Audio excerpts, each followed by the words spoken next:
Hello students, good morning. हम यहाँ पे बात कर रहे थे सरफेस केमिस्ट्री की, पृष्ठीय रसायन की, और जिसके अंतर्गत मैंने आपको समझाया था कि पृष्ठ पर होने वाली घटनाओं का हम यहाँ पे अध्ययन करते हैं। मैंने अधिशोषण आपको समझा दिया था, ठीक है।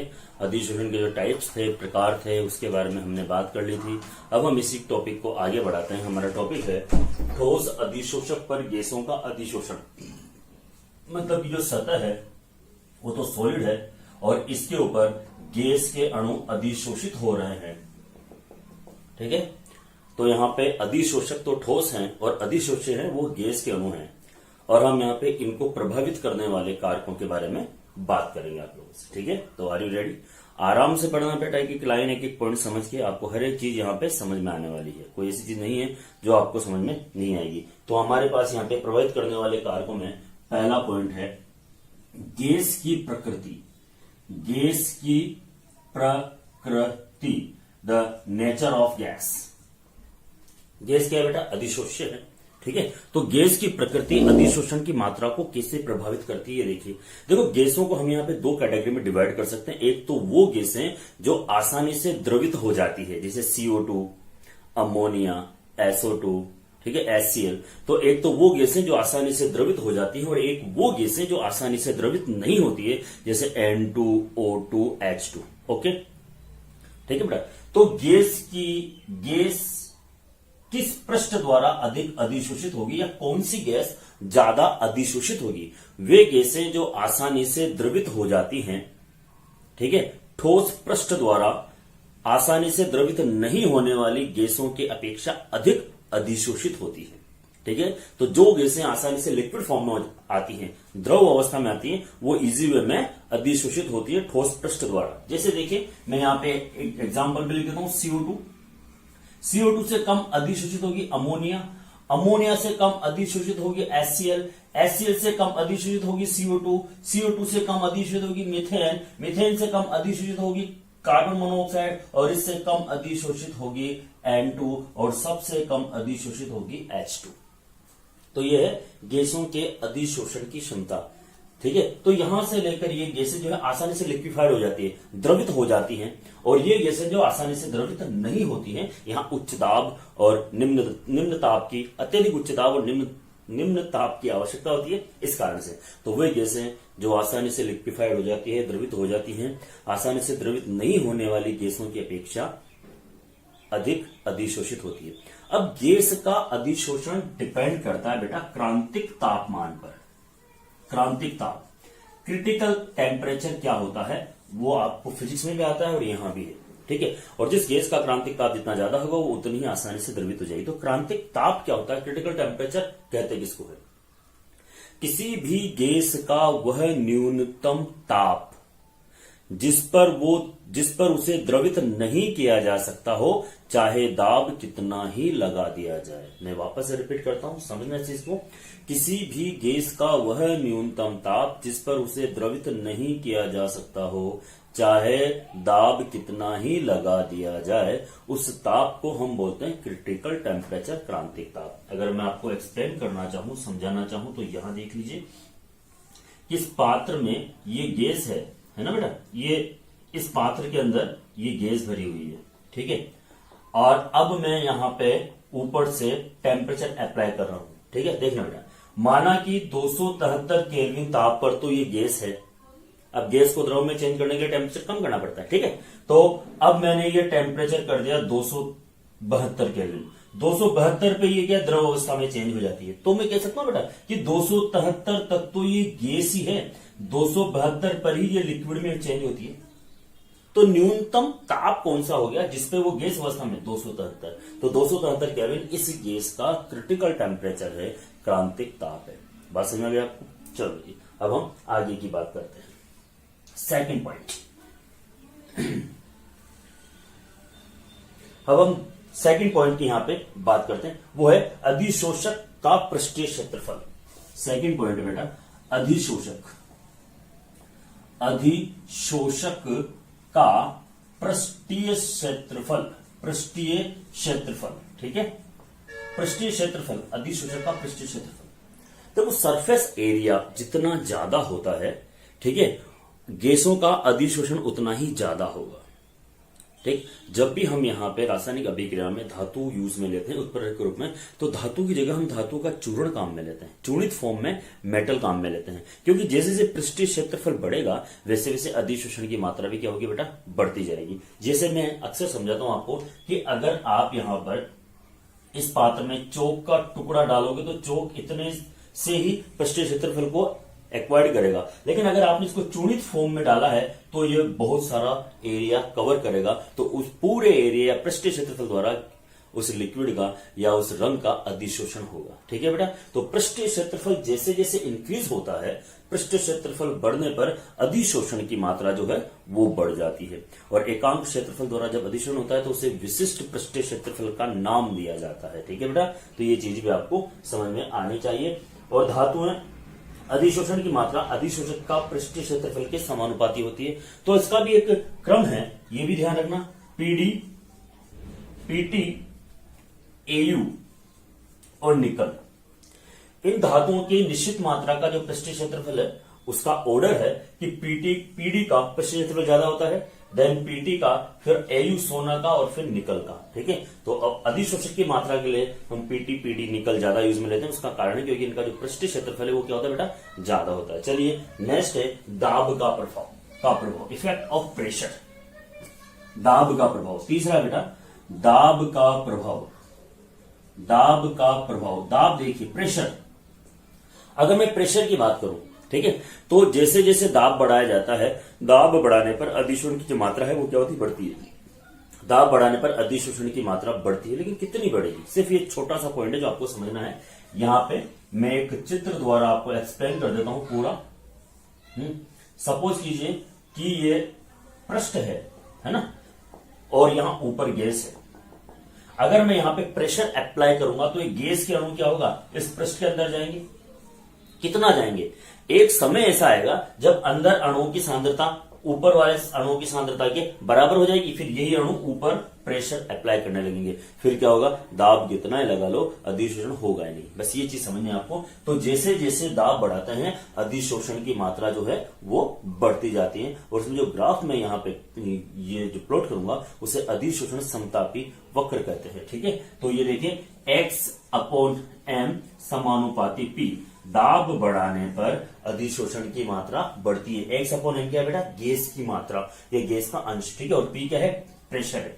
तो अगर हम इन दोनों के बीच में ग्राफ प्लॉट करते हैं x/m और p के बीच में, तो दाब बढ़ने पर अधिशोषण की मात्रा बढ़ती है और ऊपर जाके क्या होती है, स्थिर हो जाती है। स्थिर होना ये वो उच्चतम दाब है जहां पर अधिशोषण सबसे ज्यादा होता है, और इसे बोलते हैं पीएस, मतलब संतृप्त दाब या अति संतृप्त दाब, क्योंकि इसके बाद कितना ही प्रेशर अप्लाई करो फिर अधिशोषण नहीं होगा। तो वह उच्चतम दाब जिस पर, या वह अधिकतम दाब जिस पर अधिशोषण की मात्रा सर्वाधिक होती है, सबसे अधिक होती है, उसे बोलते हैं संतृप्ति दाब, पीएस, मतलब इसे हम बोल देते हैं संतृप्ति दाब। ठीक है, इसे बोलते हैं संतृप्ति दाब। ओके बेटा, तो यह x/m अधिशोषण की मात्रा जो आपके सामने है। चलो भाई, इसके बाद मैं यहां पे बात करता हूं ताप का प्रभाव। फोर्थ पॉइंट है मेरा। देखो आपको ही समझ में आ रहा है, सारी चीजें एक एक चीज एक एक लाइन है ना, और ये सारे के सारे चैप्टर बहुत इजी है। ठीक है, तो आप अगर समझते हो तो आपको भी बहुत अच्छा लगेगा और हमें भी बहुत अच्छा लगेगा। नेक्स्ट है ताप का प्रभाव, इफेक्ट ऑफ टेम्परेचर, ताप का प्रभाव। देखिए अधिशोषण दो प्रकार का होता है, एक तो भौतिक अधिशोषण होता है बेटा, और एक रासायनिक अधिशोषण होता है। दोनों अधिशोषण क्या है, अलग अलग प्रकार के हैं, तो ऑब्वियस सी बात है दोनों पर ही जो ताप का प्रभाव है वो क्या होगा, अलग अलग ही लगेगा। ठीक है, तो इस छोटी सी चीज को भी आपको समझना पड़ेगा। सामान्यतः अगर हम देखें कि ताप बढ़ाने पर अधिशोषण की मात्रा घटती है, क्योंकि ताप के इफेक्ट में जो अणु हैं वो पृष्ठ को छोड़कर चले जाते हैं, तो अधिशोषण घटेगा ही घटेगा। ठीक है, तो यहां पर अगर हम यहाँ बात करें और ग्राफ प्लॉट करें ये टेम्परेचर और x/m के बीच में, तो ताप बढ़ाने पर अधिशोषण की जो मात्रा है वो क्या होती है, डिक्रीज होती है, घटती है। बट ये है केवल भौतिक अधिशोषण के लिए, क्योंकि भौतिक अधिशोषण जो है वो विशिष्ट नहीं होता है। भौतिक अधिशोषण में अधिशोष्य के कण उस पृष्ठ पर वांडरवाल या दुर्बल बलों द्वारा जुड़े हुए होते हैं, इसलिए वो आसानी से पृष्ठ छोड़कर चले जाते हैं थोड़े से टेम्परेचर पे। लेकिन रासायनिक अधिशोषण में ऐसा नहीं होता है। रासायनिक अधिशोषण की अगर हम यहाँ पे बात करते हैं तो रासायनिक अधिशोषण में टेम्परेचर इंक्रीज होता है तो पहले अधिशोषण बढ़ता है और फिर बाद में घटता है। तो अगर मैं यही ग्राफ खींचता हूं किसके लिए बेटा, ये x/m और ये t केमिकल रासायनिक अधिशोषण के लिए, तो पहले तो ये बढ़ता है फिर स्थिर हो जाता है और फिर घट जाता है निश्चित तापमान पर। तो ये वाला जो ग्राफ है ये तो है भौतिक अधिशोषण के लिए और ये वाला जो ग्राफ है वो है रासायनिक अधिशोषण के लिए।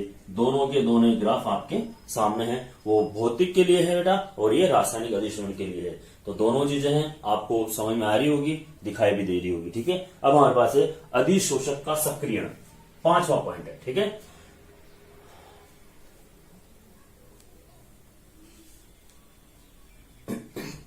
पॉइंट नंबर 5, अधिशोषक का सक्रियण। अधिशोषक क्या होता है, पृष्ठ होता है। अब देखिए आप, पृष्ठ जितना ज्यादा एक्टिव होगा, सक्रिय होगा, या मैं कहूं पोरस होगा, खुरदरा होगा, अधिशोषण की मात्रा उतनी ही ज्यादा होगी। चिकने पृष्ठों द्वारा अधिशोषण बहुत ही कम होता है, खुरदरे और सरंध्र पृष्ठ द्वारा अधिशोषण ज्यादा होता है। ठीक है, तो हम पृष्ठ को किस तरह से चिकना बना सकते हैं, पोरस बना सकते हैं, उसके भी हमारे पास यहाँ पे पॉइंट है। तो पहला पॉइंट तो मैं आपको यही समझाता हूं कि खुरदरे वो सरंध्र पृष्ठों द्वारा चिकने पृष्ठों की अपेक्षा अधिशोषण अधिक होता है। ठीक है, अब पृष्ठ को किस तरह से आप सक्रिय बना सकते हो। ठीक है, तो पहला है यांत्रिक विधियों द्वारा। बहुत सारी यांत्रिक विधियां हैं हमारे पास, तो यांत्रिक विधियों द्वारा हम यहां पे पृष्ठ को सक्रिय बना सकते हैं। ठीक है, दूसरा पॉइंट है मेरे पास यहां पे सेकंड, पृष्ठ को चूर्णित करके। अगर हम पृष्ठ को चूर्णित कर दें, है ना, चूर्ण अवस्था में चेंज कर दें, तो यहां पर उसको आराम से अधिशोषण के लिए तैयार कर सकते हैं। ठीक है बेटा, और तीसरा है मेरे पास यहाँ पे कि छिद्रों में या उस सरंध्र में पहले से ही उपस्थित अशुद्धियों को हटाकर, तो अगर हम यहाँ पे उस नारियल चारकोल या किसी भी पृष्ठ को हीट दे दे, गर्म कर दें, तो उसके अंदर जो अशुद्धियां हैं गैसों की वो बाहर निकल जाएगी और वो पृष्ठ जो है वो एक्टिव हो जाएगा। ठीक है, वो क्रियाशील हो जाएगा। तो यहाँ पे पहले से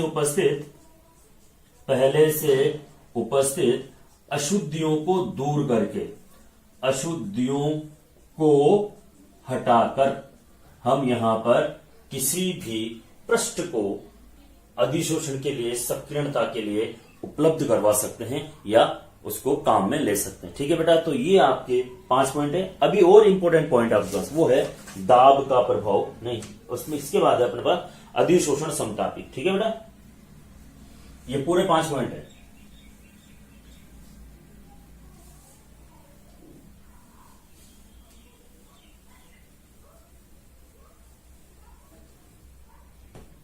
नेक्स्ट है मेरे पास अधिशोषण समतापी। अधिशोषण समतापी, और इसमें एक वैज्ञानिक का नाम आएगा बेटा, इसका नाम है फ्रांडलिक। ठीक है, फ्रांडलिक समतापी वक्र। तो हम यहां पे बात करेंगे फ्रांडलिक की, फ्रांडलिक समतापी वक्र या अधिशोषण वक्र भी बोलते हैं। ठीक है, तो वैज्ञानिक फ्रांडलिक ने क्या किया कि दाब के प्रभाव को एक्सप्लेन किया कि जैसे जैसे हम दाब इंक्रीज करते हैं, दाब बढ़ाते हैं, तो अधिशोषण की मात्रा भी क्या होती है बेटा, बढ़ती जाती है। मतलब कि x/m, इसको हम बोलते हैं अधिशोषण की मात्रा, अधिशोषण की मात्रा। ठीक है, और आपको पता है P तो होता है दाब, प्रेशर।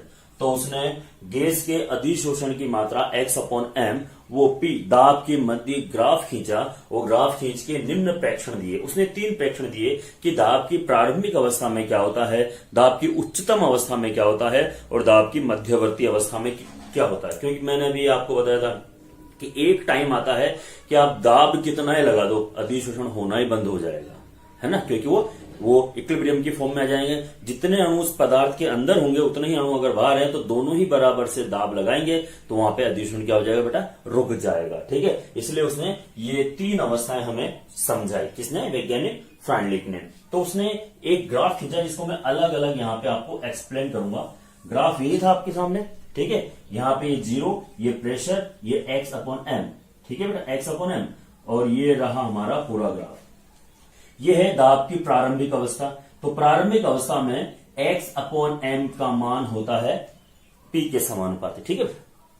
और यह है उच्चतम अवस्था, है ना, या इनिशियल उच्चतम अधिकतम दाब पर क्या होता है, x अपॉन एम समानुपाती P घात, मतलब स्थिर दाब के समानुपाती होता है। और यह है दाब की माध्यमिक अवस्था, और माध्यमिक अवस्था में x अपॉन एम समानुपाती दाब की 1/n घात के समानुपाती होता है। 3 बिंदु उसने कहे थे, और हम तीनों ही बिंदु को अलग अलग करके धीरे धीरे यहां पे एक्सप्लेन करेंगे, समझेंगे, ठीक है। तो यहां पे उसने क्या कहा था, फर्स्ट पॉइंट, पहले निम्न दाब पर, उसने कहा निम्न दाब पर, पहला पॉइंट उसने कहा निम्न दाब पर अधिशोषण की मात्रा दाब के समानुपाती होती है, ठीक है बेटा। उसका फर्स्ट पॉइंट था अधिशोषण की मात्रा x upon M directly proportional to P, दाब के समानुपाती होती है। तो हम यहां पे इसको सॉल्व कर लेते हैं। x अपॉन एम बराबर Kp, ठीक है। K को हम यहां पे कांस्टेंट बोलते हैं, K बराबर क्या है बेटा यहां पे स्थिरांक, ठीक है। दूसरा पॉइंट देखिए बेटा, दूसरा पॉइंट उसने कहा उच्च दाब पर या दाब की उच्च अवस्था में, उच्च दाब पर अगर हम यहां पे बात करें, उच्च दाब पर क्या होता है, प्रेशर कांस्टेंट हो जाता है, स्थिर हो जाता है। तो उच्च दाब पर अधिशोषण की मात्रा दाब की 0 घात के समानुपाती होता है ना। और हम अगर इसको सॉल्व करते हैं तो x अपॉन एम बराबर K डॉट P नोट, और यहां पे P बराबर हम लिख सकते हैं स्थिर दाब, ठीक है बेटा। ये सेकंड अवस्था है। अब मुझे इसको मिटाना पड़ेगा थोड़ा सा, है ना, थोड़ा समझने के लिए। फिर मैं यहां बता देता हूं तीसरी पॉइंट, थर्ड पॉइंट है इंपॉर्टेंट, जिससे हम यहाँ ग्राफ वगैरह सब कुछ प्लॉट करेंगे, उसके बारे में बात करेंगे, ठीक है। तो दाब की माध्यमिक अवस्था में या मध्यम दाब पर, दाब की माध्यमिक अवस्था में हम बात करते हैं कि x अपॉन एम समानुपाती होते हैं दाब की 1/n घात के, ठीक है। तो हम इसको अगर सॉल्व करेंगे तो हमारे पास यहां पे क्या आएगा बेटा, x अपॉन एम बराबर K डॉट P की घात 1/n। इसको देता हूं मैं, सबको देते हैं समीकरण नंबर 1, इसको देते हैं समीकरण नंबर 2, और इसको देते हैं समीकरण नंबर 3, ठीक है। ये आपके सामने है, देख लीजिए, निम्न, उच्च और माध्यमिक दाब की अवस्था में तीनों चीजें आपके सामने है। कोई प्रॉब्लम नहीं बेटा किसी प्रकार की। चलो जी, अब हम यहां पे बात करेंगे इसमें, है ना। चलो मैं जगह नहीं है इसलिए इसको ड्रॉप कर देता हूं। ये समीकरण नंबर 3 है, x अपॉन एम बराबर K डॉट P 1/n, ठीक है। समीकरण नंबर 3, दोनों ओर लोग लेने पर, ठीक है। तो लोग ले लेते हैं बेटा अपन यहां पे दोनों ओर।